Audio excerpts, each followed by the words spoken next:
बड़ी बहू वर्षा हर काम में बहुत तेज थी। वहीं छोटी बहू हर्षा हर काम आराम से करती। वर्षा को अपनी तेजी पर बहुत घमंड था।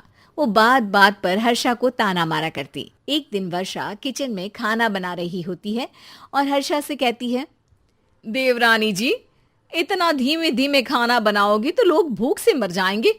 पिछले जन्म में कछुआ थी क्या? मेरा तो पता नहीं, आप बहुत तेज हो। आप पिछले जन्म में घोड़ा थी क्या? वर्षा आराम से चली जाती है। खाना खाने के बाद वर्षा का पति गौतम, हर्षा का पति लोकेश और उनके माता पिता बैठकर टीवी देख रहे होते हैं। तभी सास कहती है, अरे रामायण लगा दो हर्षा। हर्षा धीरे धीरे चैनल बदलती है। जब तक रामायण के चैनल पर पहुंचेगी रावण मर भी चुका होगा। हाँ बेटा हर्षा, जल्दी लगा देना, राम भगवान के दर्शन कर लूं। जी लगा तो रही हूँ। इतना स्लो? सासू माँ इतने में तो अयोध्या जाके राम भगवान के दर्शन कराएंगी। सब वर्षा की बात पर हंसने लगते हैं। वर्षा हर्षा के हाथ से रिमोट लेकर रामायण लगा देती है। हर्षा बुरा नहीं मानती और वो भी हंसते हुए वहां से चली जाती है। एक दिन हर्षा खाना खा रही होती है। तभी वर्षा वहां आके कहती है, अरे कितना धीमे धीमे खा रही हो। इतने में तो शादी में 100 लोग खाना खा लेते। आधे घंटे से खाना खा रही हो तुम। अरे खाने को चबा चबा कर खाना चाहिए। हाँ हाँ, आप तो चबा के भी खाती हो और दबा के भी। अरे आपको मेरे धीरे खाने से दिक्कत है या ज्यादा खाने से? अरे आप धीमे खाओ या ज्यादा खाओ मुझे क्या। बस मैं ये कहने आई थी कि सुबह कुछ मेहमान आ रहे हैं, जल्दी उठ के खाना बना लेना, देर मत करना। साथ में बनाते हैं ना। तुम्हारे साथ बनाऊंगी तो स्पीड को 5वें गियर से पहले गियर पर ले आना पड़ेगा। अरे भाई, तुम्हारे साथ रहकर तो मेरी तेज रफ्तार पर भी असर पड़ेगा और मैं भी तुम्हारी तरह हौले हौले काम करने लगूंगी सब। ठीक है, मैं पराठे बना लूँगी और सब्ज़ी बना लूँगी। आप चपाती बना लेना और दाल बना लेना। हाँ हाँ ठीक है, पर अलग अलग ही बनाएंगे।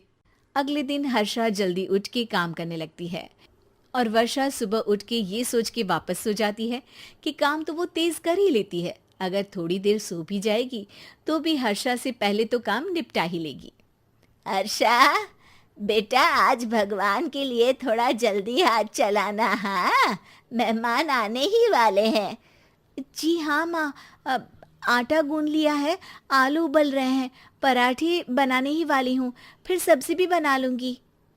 इतने में ही वर्षा वहाँ आ जाती है। माँ जी, मेरा तो आप टेंशन ही मत लो, अभी उठी हूँ, लेकिन देखना खाना फटाफट राजधानी एक्सप्रेस की स्पीड से बना दूंगी। इतने में ही मेहमान आ जाते हैं। आइए आइए आइए, खाना बन ही रहा है, चाय बनवा लेती हूँ पहले आपके लिए। सास किचन में आती है। वर्षा, वो लोग आ गए, चाय बना दे जल्दी से। हर्षा को नहीं बोल रही क्योंकि वो तो सुबह की चाय देने में शाम कर देगी। चाय बन भी चुकी है माँ जी। वर्षा तेज ही नहीं, सबसे तेज है। अब चलिए मैं चाय लेकर आती हूँ। वर्षा मेहमानों के सामने चाय लेकर जाती है। ये हमारी बहू है वर्षा, तेज वर्षा कहते हैं इसको। हर काम में इतनी तेजी रखती है जैसे मिल्खा सिंह भाग रहा हो। अरे वाह वाह, फिर तो खाना भी जल्दी मिलेगा हमको। हाँ हाँ, आप चाय नाश्ता खत्म कर लेंगे, उसके पहले ही वर्षा जल्दी से स्वादिष्ट खाना भी लेकर आ जाएगी। वादा तो कर लिया जल्दी खाना देने का। आपकी चपाती भी नहीं बनी और दाल भी नहीं उबली। फिर भी तुमसे पहले काम खत्म हो जाएगा मेरा। तुम्हारी तरह नहीं हूं, घड़ी की सबसे पतली सुई की जैसी धीमे धीमे धीमे काम करती हो तुम। बस वर्षा अपने तेज हाथों से दाल कुकर में चढ़ाती है और आटा निकाल के गूंथने लगती है। थोड़ी देर में कुकर की तेज सीटी बजती है और वर्षा का हाथ डोल जाता है। आटे में पानी ज्यादा पड़ जाता है। अरे रे, आटा तो ज्यादा गीला हो गया। वर्षा जब रोटी बेलने लगी तो एक भी रोटी गोल नहीं बन रही थी। कोई रोटी श्रीलंका के नक्शे जैसी थी तो कोई रोटी ऑस्ट्रेलिया के नक्शे जैसी बनती। वर्षा चिढ़ जाती है। कुकर फिर से जोर से सीटी मारता है।